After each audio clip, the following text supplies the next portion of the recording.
Hey guys, it's Jen, and I've had a few requests to show how to do a print and cut tutorial. I'm going to show you how to do it with the cut files that we receive in the Scraptastic Kit Club, the downloads that you can get from them. And so I've got my Silhouette Studio open, and I haven't upgraded it. I don't have the latest version of it, but you could do the same thing on whatever, if you have the newer version or whatever. So first thing you want to do is download the cut files from the from Scraptastic, and then once you have those downloaded, then you're going to open them in your Silhouette software. So I'm just going to go to File, Open, and I have a PC, so then I just have a folder that has my cut files in it. So I'll go to the November ones. I'll show you for Shake It Off. I'll probably end up doing all of them, but I'll show you for Shake It Off right now. So there's two different files, the cut files and the print file. So I'm going to do the printables first. And you can see it says no items match your search. You need to change the files of type to all files. And then what we want to do, if you're going to print and cut it, you want to open up the PNG files. So there will be two. One of them will be, let's open that one. So this is a blacked out file. This will be the file that we'll create the cut lines with. And then we'll go and open the other one. Got to change my files to all again. And then I'll open the second one. So it will open it in two separate windows, but we can I'm just going to do Control X on my keyboard, cut it and paste it so that they're in the same document. So, like I said, one of them is the trace file and one of them is the print file. So what we're going to do is, first of all, we're going to trace the black one. So what you do is you go up to the trace window. It's like this little blue butterfly. And then you're going to choose Select Trace Area. And then you're going to drag it over the whole black area. And then you can see it opens up with all of these yellow lines. Well, we want the black parts to be all filled in. So we're going to unclick High Pass Filter. And then if we need to, we can up our threshold a little bit to make the lines a little bit smoother. And if you want to zoom in on it to see exactly how the lines are going to be, you can see when I up the threshold, it fills the lines in a little bit more.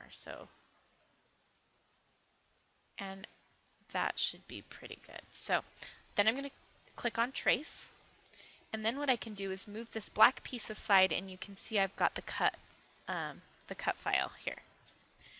So I'm going to zoom back out, and then I've got my printable. So what I need to do is line these up, and because I don't want to waste any ink on my printer, I end up actually usually cutting this part off. So because it's one big piece, I'm going to have to use my knife tool to chop that off. So what I'm going to do is come and grab, you can eliminate this step if you don't want to do this. I'm going to take my knife tool and I'm just going to slice that off because I don't need that piece. So I'll just delete that. And then I'm going to line these up. And I'm going to zoom in a little bit so I can make sure that I've got it nice and aligned. And you can use your keyboard to make sure it's exact. And I'm just going to scroll up and make sure everything looks good. Once everything looks good, what I'm going to do so that it doesn't move on me is I'm going to group those together. So I'm just going to drag my mouse over both of those pieces, right click, and choose Group. And that way I can move that piece all together as one. So the next thing I want to do is I'm actually going to print these on vellum. So I'm going to print on an 8.5 by 11 sheet, and you can see this is a 12 by 12 sheet. So what I'm going to do is go to my page settings. It's this little red box at the top here, and I'm going to choose letter, And then I will move my cut file so that it fits in there. Now, in order to make it a print and cut, what we want to do is turn on the registration marks. That's how the silhouette recognizes where it needs to cut after you print it out.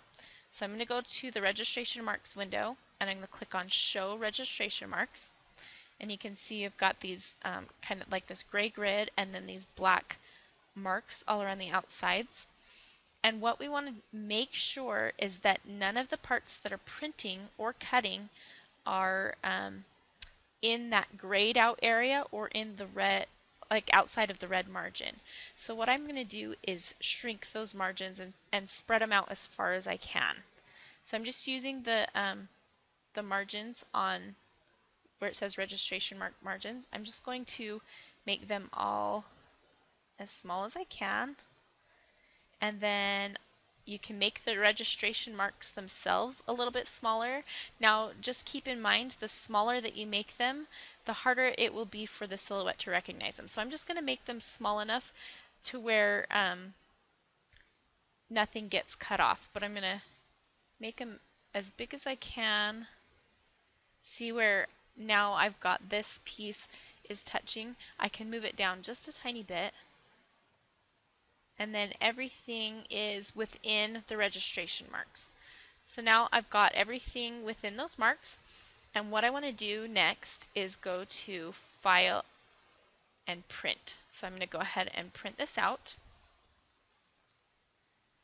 And using my Epson, and I may end up skipping over this part, but if I don't, well, here you go.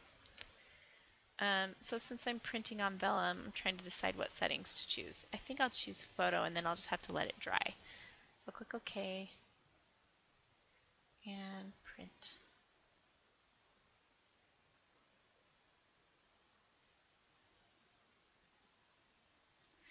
So after it's printed out, what I'm going to want to do is get my silhouette mat, and I will line up the paper in the top left corner of my mat, and then I'll stick it in the silhouette. And because of the registration marks, even if you line it up a little bit wrong, it should cut everything out perfectly because the registration marks are in the right spot on the paper, and that's how it knows where to cut. So I will go ahead and get that printed and cut out, and then I'll show you the finished results. I hope that this helped you. Okay, so I just wanted to show you how the cut files turned out. This is, I already peeled them off the page. You can see it did rip a tiny bit once. It's because I had all this extra gunk on my mat, so that won't probably happen to you, but they cut so nicely, and actually I felt like they might be a little bit too big for my taste. Sorry, they're sticking here. Just pull them off. So I'm thinking I'm going to print them again a little bit smaller and cut them out on regular cardstock. So I have both options of both the vellum and regular cardstock. It's fun because there's so many things you can do with the printables. You can print them on sticker paper to make them into stickers.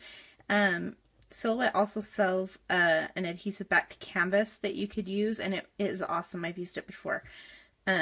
So that's fun. So there's lots of options besides just printing and cutting on cardstock or paper.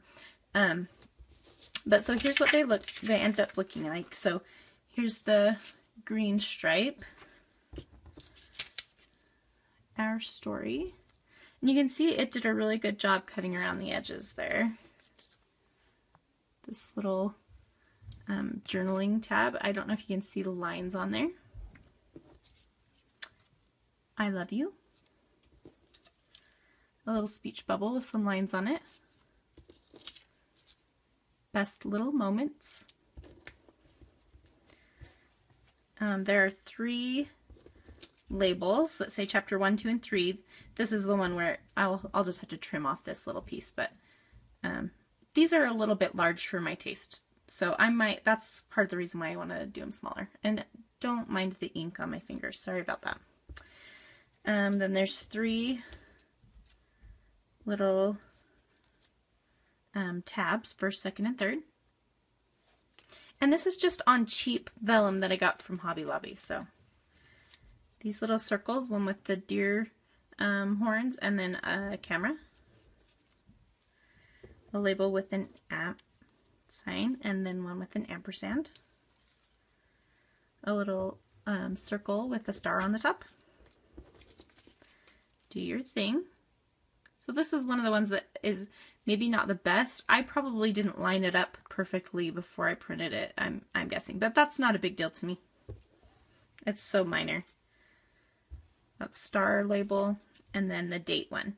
And so, like I said, I did it the size that it came in at, but I might end up doing it smaller. I would have shown it in this video, but I ran out of ink for my printer, so I'll have to go get some more before I do the rest. But I just thought I would show you how I do the printing cuts and just let you know that you don't need to feel stuck in doing it and just in like white cardstock or anything. You could try it on a bunch of different things. It might look really cool on craft, or I've seen people do them on a really subtle patterned paper as well. So I encourage you to try some different things out, and I would love to see what you end up with. And I will see you next time. Thanks for watching.